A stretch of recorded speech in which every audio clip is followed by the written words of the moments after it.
Physical part जो computer का बनना शुरू हुआ वो बल्ब से शुरू हुआ, और इसके जो सॉफ्टवेयर बनने और डेवलप होना शुरू हुआ वो कहां से शुरू हुआ?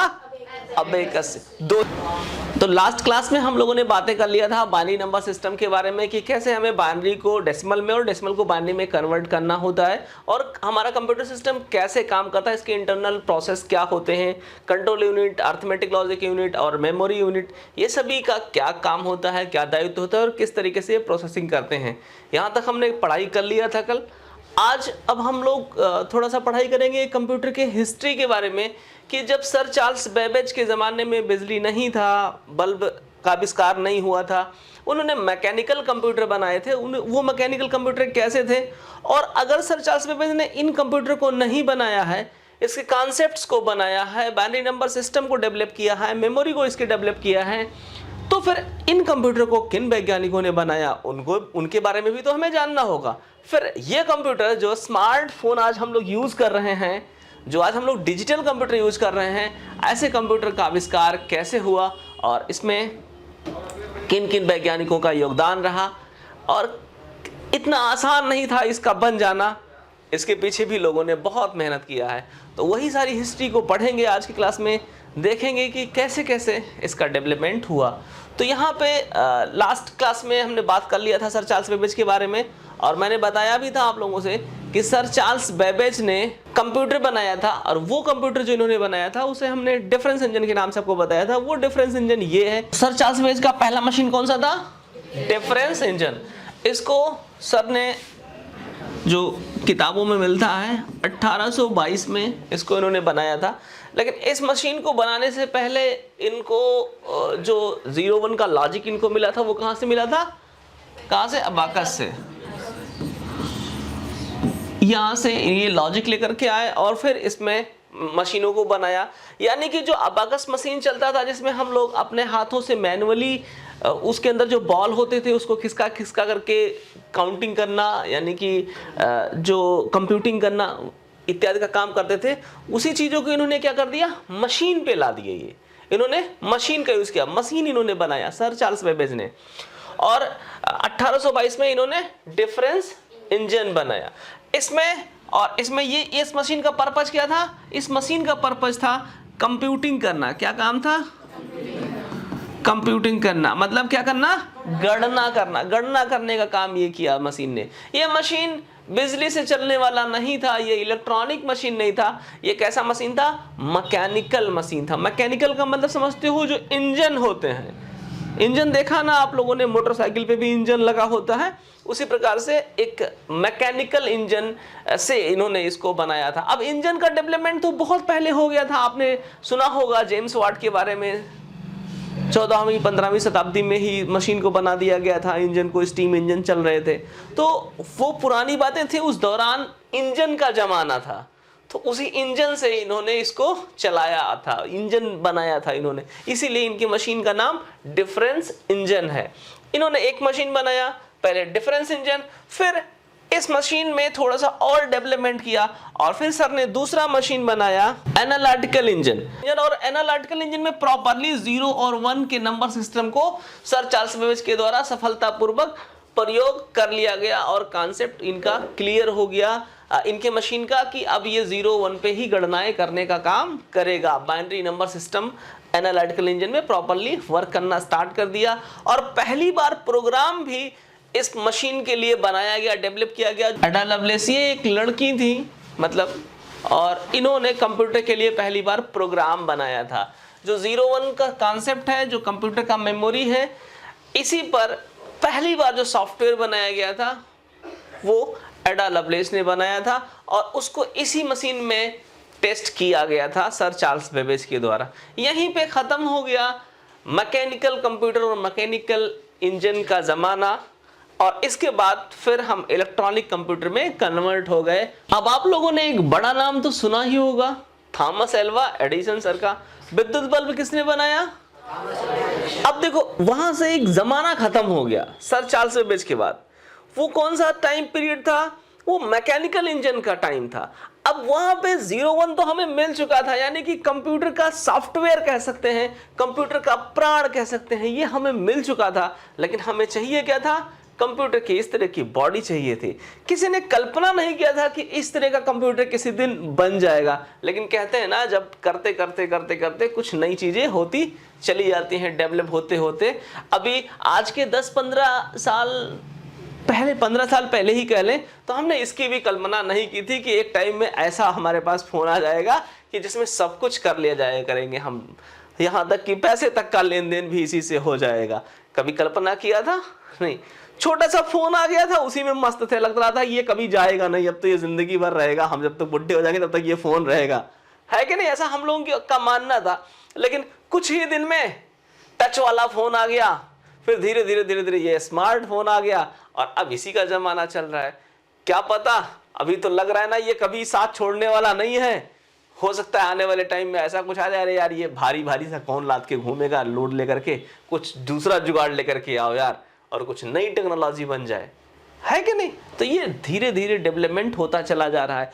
तो इसका शुरुआत कहाँ से हुआ, कहाँ से आ गया, ये स्टार्टिंग कहाँ से है, ये हमें देखना होगा। तो इस तरह से आपको समझना है, ये विद्युत बल्ब से स्टार्ट करना है आपको। सबसे पहले बिजली से चलने वाली जितनी भी चीजें दुनिया में हैं, उनमें सबसे पहले यह विद्युत बल्ब बनाया गया, जिसने रोशनी किया इस दुनिया में, और फिर उसी प्रकाश में हम सब डूब गए और तमाम सारी चीजों को बनाते चले गए। बहुत सारे वैज्ञानिक आते गए, नई नई चीजें डेवलप होती गई। और यहाँ पे देखें, विद्युत बल्ब को एडिसन सर के द्वारा 1882 में व्हाइट हाउस में प्रेजेंट किया गया था, ठीक है ना? तो सबसे पहले क्या बनाया गया, बिजली से चलने वाला कौन सा इक्विपमेंट, विद्युत लाइट बल्ब बनाया गया। और इनके इंस्ट्रक्शंस में इन्होंने ये चीजें डेवलप किया था, उनका नाम था सर जोसेफ विल्सन सॉन। उन्हीं के बनाए हुए फार्मूले को इन्होंने कंटिन्यू किया एडिसन सर ने, और एडिसन ने विद्युत बल्ब बनाया। समझ में आ गया? अब विद्युत बल्ब जब बन गया 1882 में, तो पूरी दुनिया तो विद्युत बल्ब की रोशनी में डूब गई। समझ में आया? अब इस बल्ब से कंप्यूटर का क्या संबंध है? क्या संबंध है? बहुत बड़ा संबंध है। बल्ब को भी जलाने के लिए हम इसी में प्लग में लगा करके चला लेते हैं, नहीं चला लेते हैं, और उसी प्लग में लगा के हम कंप्यूटर भी चला लेते हैं। यानी कुछ तो संबंध है ना दोनों में। यानी ये भी इसी इलेक्ट्रिसिटी से चलता है, और हमारा कंप्यूटर भी इलेक्ट्रिसिटी से ही चलता है। अब हमें मिल तो चुका था कंप्यूटर का सॉफ्टवेयर 0 और 1 बाइनरी नंबर सिस्टम, जरूरत है हमें इसके फिजिकल पार्ट को बनाने की। This is the history of computer. इसका इतिहास क्या है? तो बल्ब मिला, बल्ब में दुनिया डूब गई, और सर एक थॉमस एल्वा एडिसन ने बल्ब को बना दिया। उसके बाद बल्ब से ही डेवलप करके एक नई टेक्नोलॉजी बनाई गई। हमें इसको थोड़ा सा समझना होगा। तो विद्युत बल्ब का चैप्टर यहीं क्लोज कर देना, क्योंकि विद्युत बल्ब कोई बहुत बड़ा मैटर नहीं करता हमारे इसके लिए। विद्युत बल्ब से ही चीजें डेवलप हुई हैं, ये हमें समझना है। इनको देखो, ये सर लीडी फॉरेस्ट हैं। कौन है? लीडी फॉरेस्ट। और ये वैक्यूम ट्यूब है, कुछ बल्ब की तरह ये भी दिखाई दे रहा है कि नहीं दिखाई दे रहा है? दिखाई देता है ना? अब दिखाई दे रहा है बल्ब की तरह, लेकिन ये बल्ब नहीं है, ये वैक्यूम ट्यूब है। क्या है ये? वैक्यूम ट्यूब है। इसको किसने बनाया है? लीडी फॉरेस्ट सर ने बनाया है। अच्छा, अब इनको कहां से ये ज्ञान प्राप्त हो गया बल्ब बना, ये वैक्यूम ट्यूब बनाने का? बल्ब से ही इस टेक्नोलॉजी को इन्होंने निकाला। अगर बल्ब नहीं आया होता तो ये इस टेक्नोलॉजी को बना पाते? नहीं बना पाते। अब जरा सिस्टम को हमें समझना होगा। लीडी फॉरेस्ट सर ने इसको बनाया था 1938 में। कब बनाया था? 1938 में विद्युत वैक्यूम ट्यूब को। लेकिन ये लॉजिक इनको ये लॉजिक कहां से मिल गया? ये लॉजिक इनको मिला बल्ब से। ठीक है, अब बल्ब से आप भी लॉजिक थोड़ा सा लगाओ, थोड़ा सा समझते हैं हम बल्ब के बारे में। चलो एक बल्ब मैं बना लेता हूं भाई, टेढ़ा मेढ़ा, आर्टिस्ट नहीं हूं। आज का बल्ब बन गया, नहीं बन गया? चलो, ये प्रकाश करेगा ऐसे ही। और यहाँ पे क्या होता है? 2 वायर निकले होते हैं। आपने विद्युत बल्ब पढ़ा है पहले? कभी पढ़ा है ना आप लोगों ने? अभी देखो, ये जो वायर होते हैं, एक क्या होता है? प्लस और दूसरा क्या होता है, ये तो आप लोगों ने पहले से जानते होंगे ना, ये प्लस है ये माइनस है कि नहीं। एक रेड वायर होगा, एक ब्लैक वायर होगा, रेड में एक प्लस होगा, ब्लैक में माइनस होगा। तो इसमें दोनों में हम इलेक्ट्रिसिटी डालते हैं ऐसे ही, एक तरफ से माइनस जाता है एक तरफ से प्लस जाता है, दोनों जाके यहाँ लड़ जाते हैं और फिर बल्ब जल जाता है। ऐसा कुछ लॉजिक होता है? नहीं होता है ऐसा, ठीक है। बल्ब कैसे जलता है, इधर से हम लोग इसमें धारा प्रवाह करते हैं, समझ में आ गया, और इधर से बचा हुआ बिजली वापस आता है, और जो बच गया जो घट गया वहां पे घटाव का चिन्ह, और यहां पे बढ़ा हुआ, यहां से ये एक इस तरह से कंटिन्यूटी बनी रहती है, बिजली हमेशा दौड़ती रहती है, और यहां पे ये लूज हो जाता है, और यहां पे जब वही धारा प्रवाह पड़ता है तो ये जल जाता है, जिसका टंगस्टन का वायर होता है, और फिर हमें प्रकाश देखने को मिल जाता है। अब यहां पे बिजली कुछ खर्च हो जाता है जलने की वजह से, बात समझ में आ गया। यहां पे एनर्जी क्या हो जाता है, कुछ लॉस हो जाता है कि नहीं। एक आसान भाषा में समझते हैं, क्योंकि हमारा कोई विद्युत बल्ब का चैप्टर नहीं है, हमें तो कंप्यूटर पढ़ना है। लेकिन लीडी फॉरेस्ट सर ने ये वैक्यूम ट्यूबों कैसे बना दिया, इनको क्या मतलब निकला इस वैक्यूम ट्यूब बनाने का, क्यों बनाया इन्होंने इसको, यहाँ से क्या लॉजिक इन्होंने निकाला, ये भी हमें निकालना होगा ना यहाँ पे। तो अभी देखेंगे, यहां से एक एग्जाम्पल के लिए हम बात कर रहे हैं। मान लो 100 वोल्ट का करंट हम यहां से डाल रहे हैं इधर से, ठीक है, और रिटर्निंग वैल्यू जो इसकी होगी ना वो 100 वोल्ट नहीं होगी। कितना होगा, 100 वोल्ट घट के आएगा ना। क्यों घट के आएगा, क्योंकि यहां पे और बिजली हमारा खर्च हो गया है कि नहीं। अब जरा देखना, एक बहुत बड़ा लॉजिक यहां पे मिल रहा है। क्या लॉजिक मिल रहा है कि ये बल्ब प्रकाश तो कर रहा है, लेकिन साथ में एक और बहुत बड़ा काम कर रहा है। क्या काम कर रहा है, हम बिजली के वैल्यू को, जो करंट है उसके वैल्यू को हम घटा सकते हैं। अब देखना, ये लॉजिक किसने, इस लॉजिक को किसने निकाला, सर लीडी फॉरेस्ट ने निकाला। लेकिन ये बल्ब तो उजाला करने का काम करता था ना, तो इन्होंने बल्ब को हटा करके वैक्यूम ट्यूब बनाया। वैक्यूम ट्यूब पैक था, ये उजाला नहीं करता था, इसका काम था एक में पॉइंट में डालो, दूसरे में दूसरा करंट निकलेगा, तीसरे में।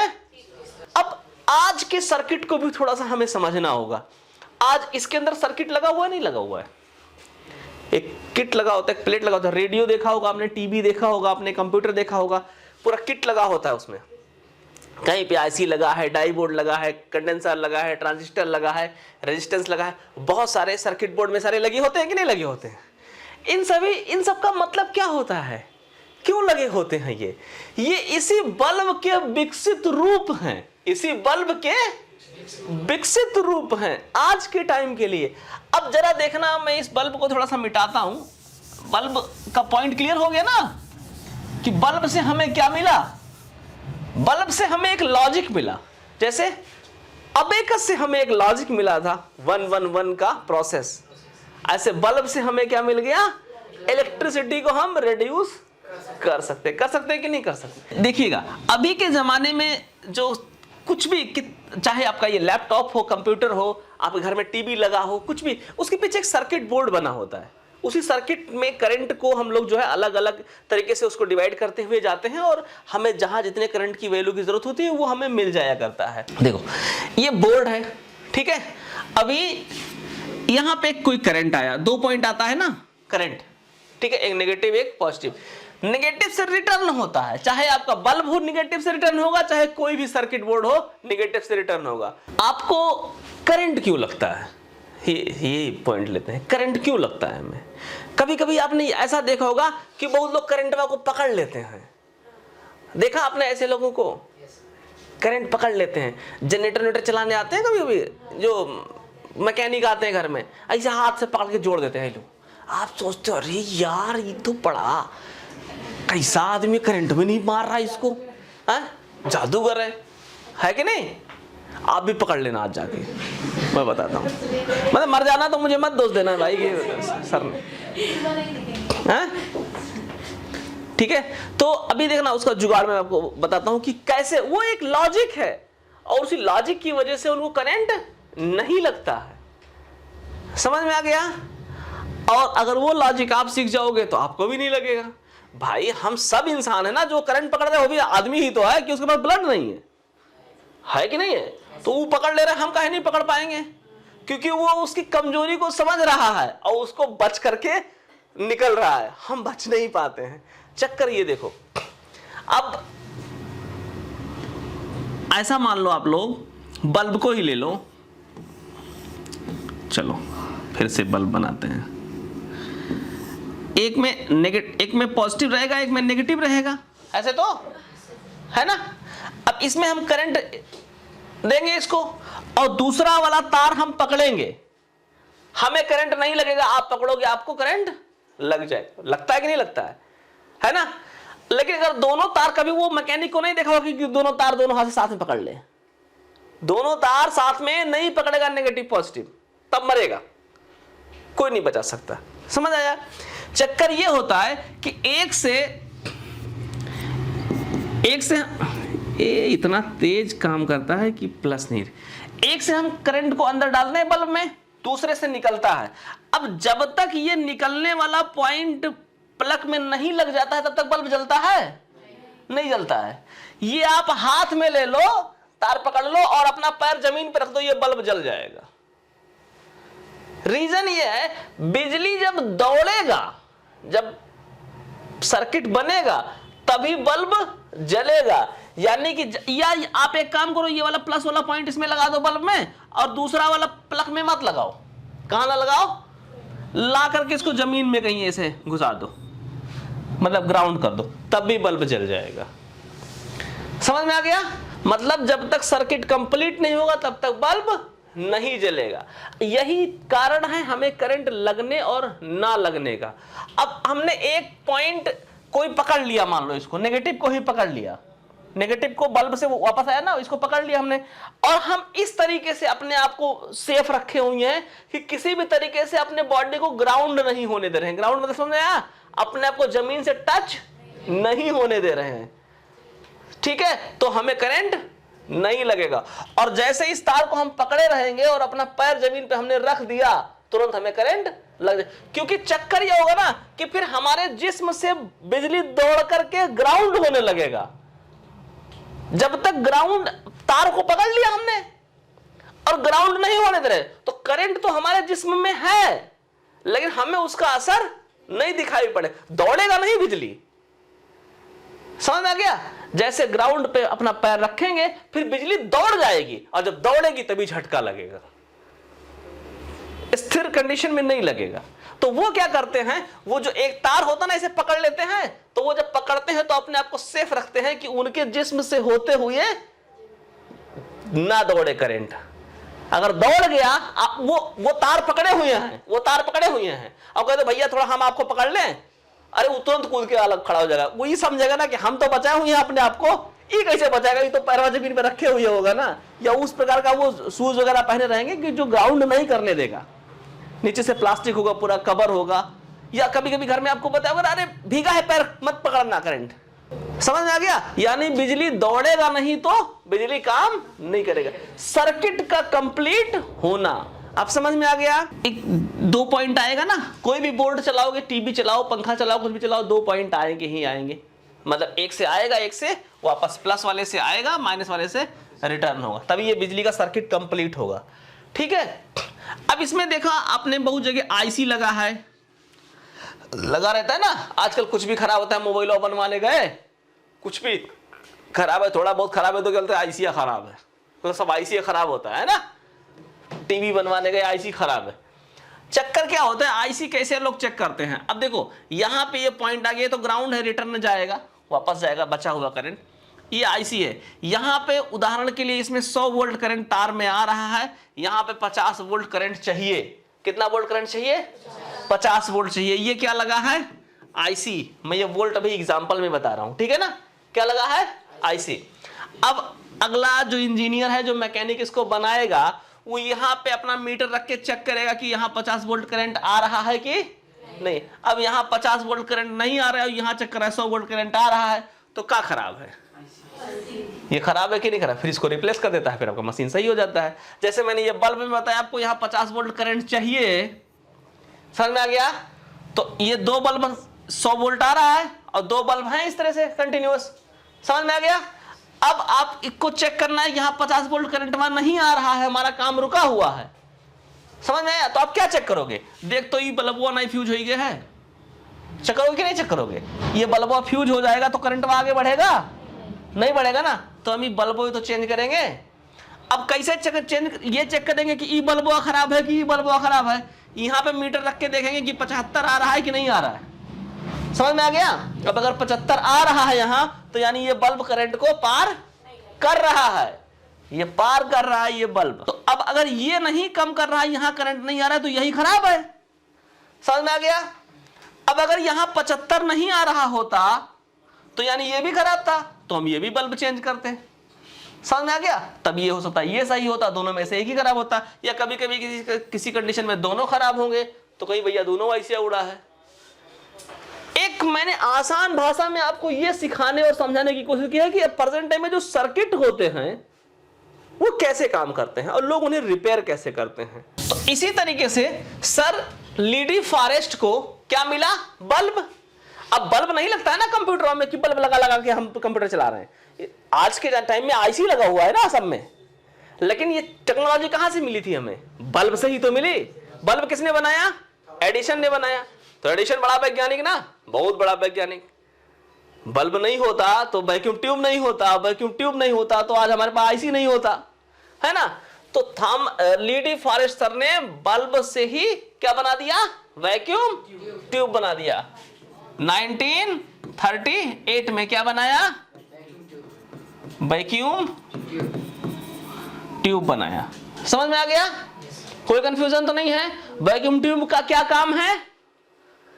वैक्यूम ट्यूब का काम क्या है? रोशनी करना नहीं है। जो काम आज आईसी का है वही काम वैक्यूम ट्यूब का था। समझ में आ गया? मतलब इलेक्ट्रिसिटी को रिड्यूस करके अलग फॉर्म में उसका फॉर्म कन्वर्ट करना। समझ में आया भैया?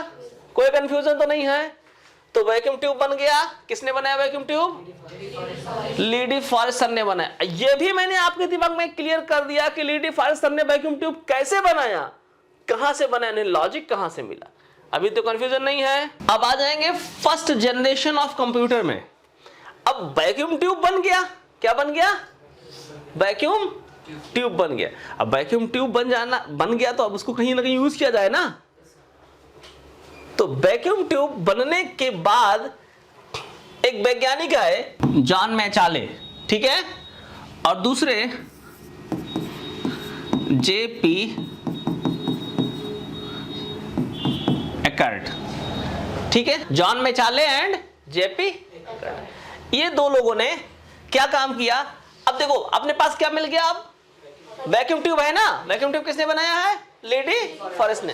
अब इन दोनों ने लीडी फॉरेस्ट से कहा कि भैया अपना वैक्यूम ट्यूब वो हमको दीजिए। तो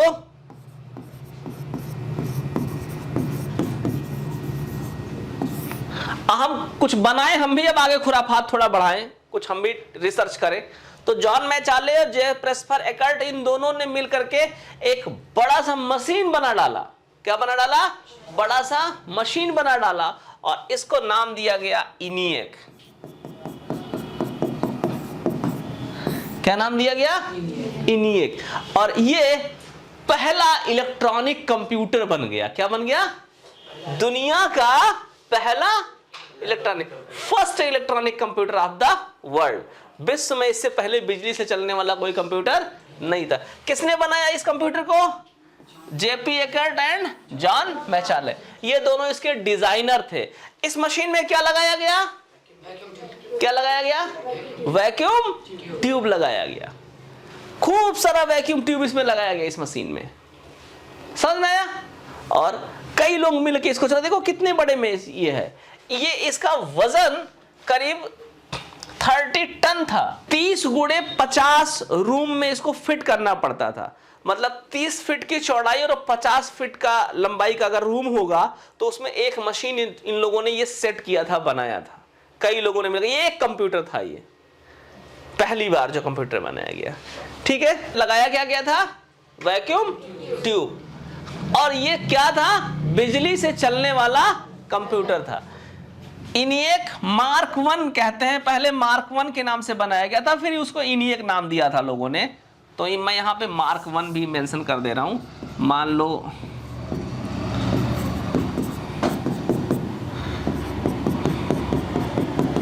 कभी आपसे पूछा जाए कि वर्ल्ड फर्स्ट इलेक्ट्रॉनिक कंप्यूटर कौन सा है, तो आपको मार्क 1 बताना रहेगा, फिर इनिएक। ये सब फर्स्ट जनरेशन के कंप्यूटर हैं। इस टाइम को क्या कहा गया? First generation of computer. ये कब से कब तक? 1946 से 1954, ये आप टाइमिंग कह सकते हो। ये अलग अलग किताबों में अलग अलग आपको मिलेगा सन। 1938 में जैसे कि वैक्यूम ट्यूब बनाया गया, जिसको फर्स्ट जनरेशन में यूज किया गया। और 1948 में 1948 में ट्रांजिस्टर बनाया गया, जिसको सेकंड जनरेशन में यूज किया गया। और फिर 1958 में 1958 में आईसी का डेवलप किया गया। आईसी को डेवलप किया तो 10-10 सालों का गैप हुआ ना। तो उसी 10-10 साल के गैप को generation, first generation, second generation, third generation of computer लोगों ने कह दिया। तो अब जिसने 1938 में यह बनाया, 1940 से जोड़ लिया, उसने बोला 40 से 50 तक फर्स्ट जनरेशन, फिर 50 से 60 तक सेकंड जनरेशन, ये लोगों ने। लेकिन 1946 से 1954 के बीच में ये मशीन बनाया गया था, इसलिए फर्स्ट जनरेशन का टाइमिंग ये माना जाता है। मैं नहीं कह रहा हूं, ऐसा किताबों में लिखा हुआ है। नाइलिट के अकॉर्डिंग वो इसी आंसर को सही मानते हैं लोग। तो वैक्यूम ट्यूब को यूज कब किया गया? फर्स्ट जनरेशन के कंप्यूटर में। इस मशीन में वैक्यूम ट्यूब लगाए गए थे। कोई कंफ्यूजन आपको? नहीं, एग्जैक्टली पूरा सब क्लियर है। तो पहली पीढ़ी का जो कंप्यूटर था, पीढ़ी वाइज भी अगर कह सकते हैं, हिंदी में लोग पीढ़ी बोलते हैं ना, पहली पीढ़ी के कंप्यूटर में क्या लगाए गए थे? Vacuum tube. वैक्यूम ट्यूब को किसने डेवलप किया था? लीडी फॉरेस्ट ने वैक्यूम ट्यूब कैसे डेवलप किया था? एडिशन के बल्ब से। कोई कंफ्यूजन नहीं? क्लियर है ना? तो अब देखो, फिजिकल पार्ट जो कंप्यूटर का बनना शुरू हुआ वो बल्ब से शुरू हुआ, और इसके जो सॉफ्टवेयर बनने और डेवलप होना शुरू हुआ वो कहां से शुरू हुआ? अबेकस से। दो ही पार्ट है ना कंप्यूटर में, एक इसका हार्डवेयर पार्ट और दूसरा इसका सॉफ्टवेयर पार्ट। कोई कंफ्यूजन? हार्डवेयर बल्ब से और सॉफ्टवेयर अबाकस से। और सॉफ्टवेयर को किसने बनाया? सर चार्ल्स बेबेज ने, इसीलिए इसके वो जनक हैं। इस मशीन को किसने बनाया? John Mauchly and J Presper Eckert. ठीक है, कोई कंफ्यूजन तो नहीं है? अब तो क्लियर है। और इन्होंने कैसे बनाया? लेडी फॉरेस्ट के वैक्यूम ट्यूब से। वैक्यूम ट्यूब किसने बनाया? लेडी फॉरेस्ट ने बनाया। मुझे लगता है एकदम से क्लियर होगा हिस्ट्री अब आप लोगों को। कोई कंफ्यूजन, वायरस तो नहीं बन रहा है? क्लियर है। देखो, सेकंड जनरेशन में जाने से पहले हमें ट्रांजिस्टर के बारे में पढ़ना होगा। किसके बारे में पढ़ना होगा? ट्रांजिस्टर के बारे में पढ़ना होगा, क्योंकि सेकंड जनरेशन की जो टेक्नोलॉजी है ना, वो ट्रांजिस्टर है। क्या है? ट्रांजिस्टर है। ठीक है, तो अभी आज हम लोगों ने क्या सीखा? फर्स्ट जनरेशन ऑफ कंप्यूटर तक हम लोगों ने सीख लिया है। विद्युत बल्ब का development by Thomas Alva Edison, और वैक्यूम ट्यूब कैसे बनाया गया। ठीक है, और वैक्यूम ट्यूब को फर्स्ट जनरेशन के कंप्यूटर में कैसे यूज किया, किन वैज्ञानिकों ने इसको यूज किया। फर्स्ट जनरेशन के कंप्यूटर में जो सबसे पहले कंप्यूटर बनाए गए, मार्क 1, इनिएक, इनके बारे में हमने देखा। विश्व में पहली बार कौन से कंप्यूटर बनाए गए थे जो बिजली से चलाए गए थे, यानी कि वर्ल्ड फर्स्ट इलेक्ट्रॉनिक कंप्यूटर भी आपको हमने आज के इस क्लास में बताया। कल हम पढ़ेंगे सेकंड जनरेशन ऑफ कंप्यूटर के बारे में, जिसमें ट्रांजिस्टर का यूज, और थर्ड जनरेशन ऑफ कंप्यूटर के बारे में, जिसमें हम आपको आईसी के यूजेस के बारे में बताएंगे, और एक बढ़िया क्लास कल हम लोग और चलाएंगे। तो आशा करता हूँ आज सब कुछ आपके समझ में आ गया होगा। समझ में आए तो चैनल को सब्सक्राइब करना, वीडियो को लाइक करना मत भूलिएगा, और फ्री ऑफ कास्ट आपको पूरा कंप्लीट कोर्स मिलने वाला है इस चैनल पर। तो आशा करता हूँ आप जरूर हमें फॉलो करेंगे। मिलेंगे अगले क्लास में, तब तक के लिए जय हिंद।